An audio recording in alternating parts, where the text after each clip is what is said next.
welcome to 31 Days of Terror, day number 21. And I have two spooky stories for you today.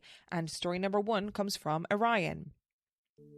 I first wrote to you in April 2025, and my story was featured in mini episode 465. This time I felt the need to share stories of my own spooky child, who definitely should have been drop-kicked down some stairs, if they'd been available.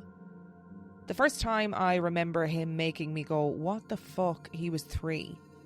He was a late talker, and even after he began communicating better, it was mostly 1 and 2 word phrases. We were on the way to my mom's house, and to get to my mom's house, we have to drive past the old family home. A farmhouse that has stood since before the Civil War, which left the family's ownership before my child was born. The last family member to live there raised sheep. There have not been any animals on the farm since. As we drove past the house, my son pointed a still chubby finger towards the hillside in front of the house and confidently exclaimed, "Sheep." Fast forward a few years and my spooky child has been experiencing vivid nightmares and waking dreams. One night we're lying in bed together. His 3-week-old sister is asleep in the bassinet beside us, when he becomes restless in his sleep, complaining about the giant spiders all over. Yuck.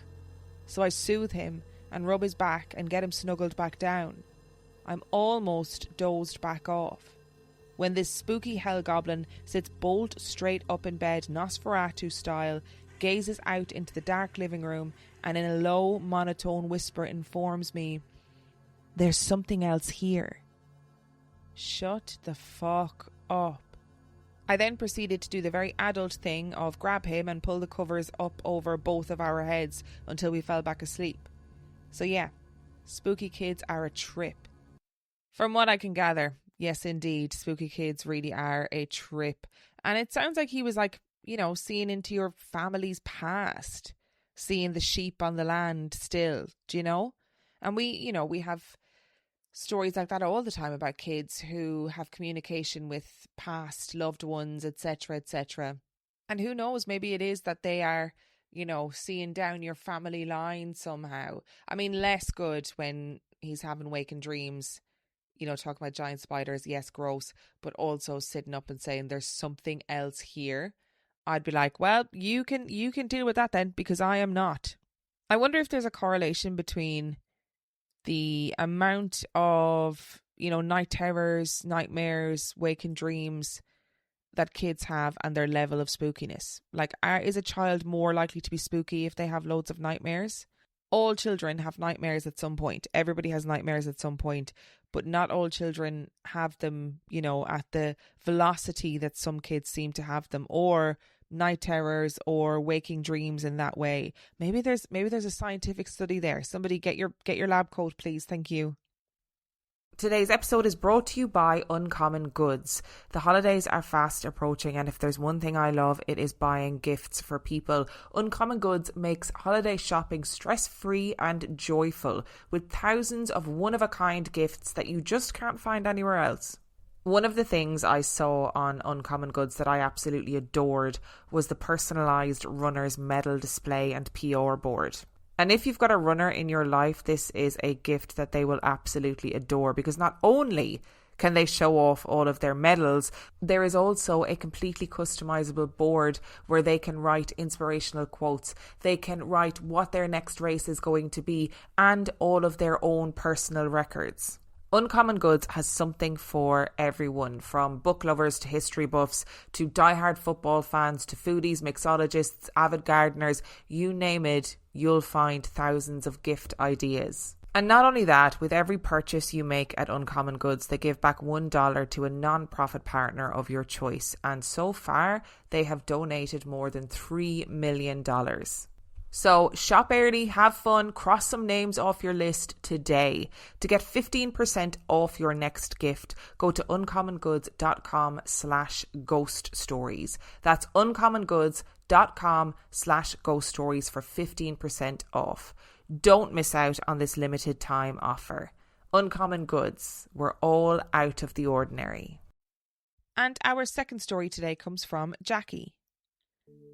This first story happened in February this year.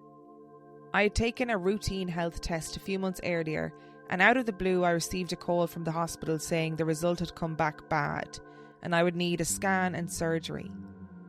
Obviously this was a shock, and at the time I had no idea what it all meant.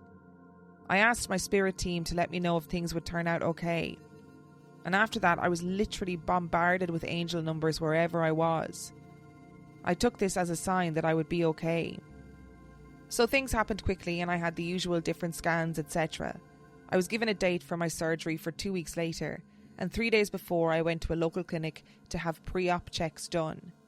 Once I had my blood test, ECG and X-ray, I started to walk the short distance to my house.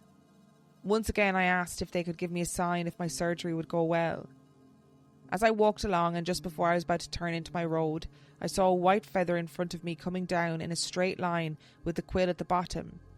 I just opened my hand, and the feather was placed in my hand. I have never before seen a feather falling so straight. Usually they are swaying as they are in the air. I do believe that the feather was handed to me by spirit as my answer. Everything went well, and I didn't need any further treatment.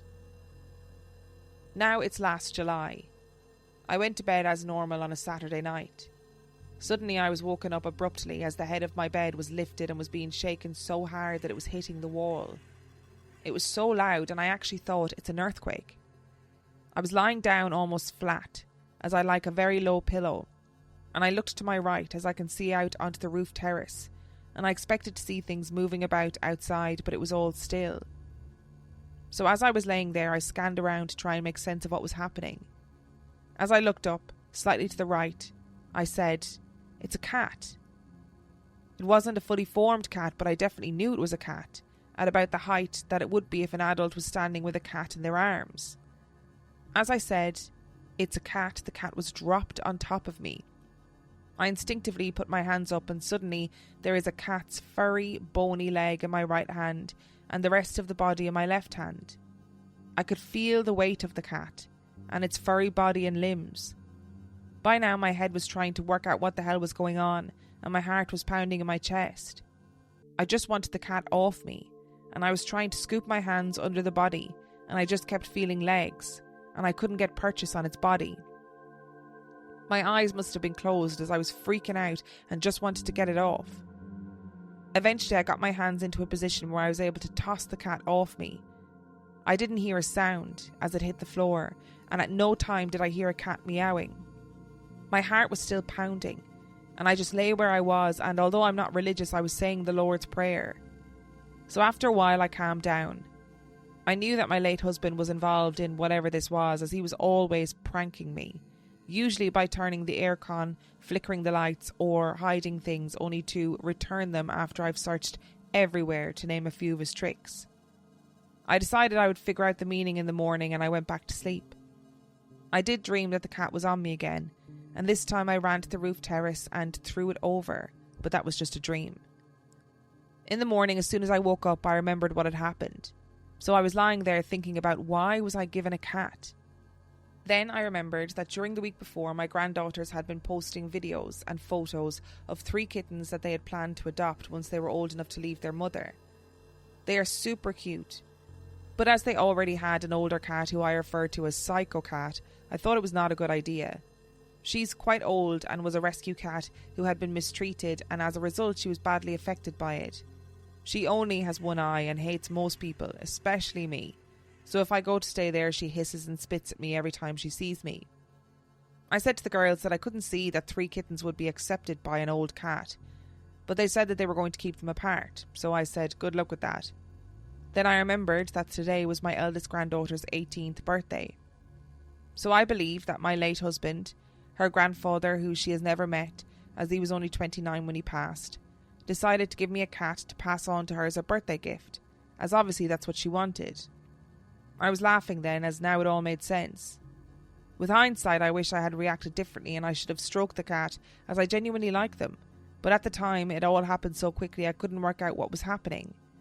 The furry, bony leg in my right hand was really freaky, so I thanked him for the cat. I told my granddaughter that her grandfather had gifted her a cat, and she said, "You are obviously dreaming and you are losing the plot." So although at the time I was probably the most scared I had ever felt by the strange events that I've been experiencing during the past 6 years, it is one of my favourite memories now. And I wonder what's next. Oh, this is our second angel numbers story, and I've never paid any heed to angel numbers, not for any particular reason, just that I didn't know very much about them. So it sounds kind of amazing that you reached out to your guardian angels, as it were, and you said, hey, I need to know that things are going to go okay, and you start seeing all these angel numbers.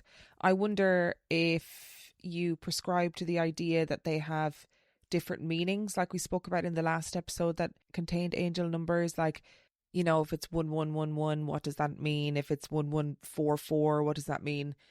And why are they only those specific numbers that are considered angel numbers? I just think it is all very fascinating. And I do think it's lovely that as you were walking home and you saw this white feather falling point down, which is very unusual and probably very soothing and calming to know that your angels are looking out for you and just letting you know that they're there.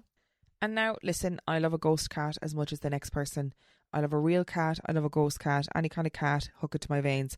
Somebody flinging a cat at me in the middle of the night and I can feel its body and its skinny little legs and its fur. I'm not having that.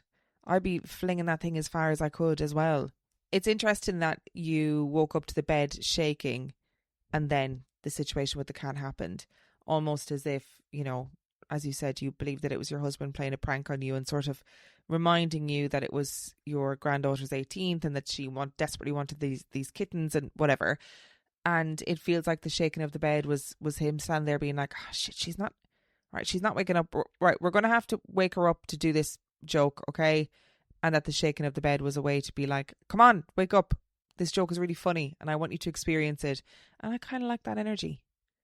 Thank you so much for listening to today's episode. Thank you to Erion and Jackie for sending in your stories. Remember, if you would like to send in your story, you can do so by emailing it to reallifeghoststoriespodcast@gmail.com. You can also check out the website reallifeghoststoriespodcast.com. And if you are desperate for some extra content, you can subscribe to the Patreon. That is patreon.com/reallifeghoststories, where for $5 a month or for $2 a month, you can get access to heaps of extra content, as well as every single main and mini episode completely ad-free. And on that note, I shall see you next time.